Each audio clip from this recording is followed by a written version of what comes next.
哇！原來咧長東村同埋叫做晉東村56區出面嗰個，哇幾多單位？咁啲人咧就喺度登記入東村嗰邊做登記。咁我都係 Y 型嚟嘅喎，都幾似怡東苑嗰啲喎。哇！呢個長東村咧就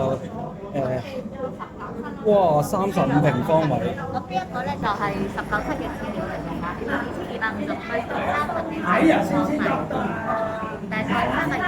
咁我基本上一房兩房，咁就最大就380尺，呢個16、17室。哦，呢個喺西南啊，西南呢邊。哇！呢個幾多層樓？20層樓咁高。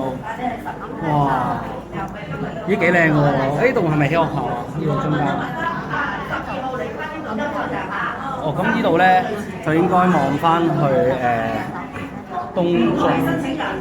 晉東村。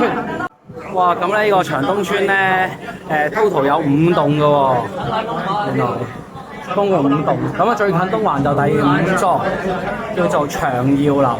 咁咧如果係喺呢個最近呢個隔離晉東村咧，就係呢個長源同埋長星樓。咁佢話咧而家等緊入伙紙啦，10月份到咧就2025年10月份到咧就有機會咧就搬入去噶啦。咁到時啦，有冇啲 fans 可以借個地方嚟影下拍下啦？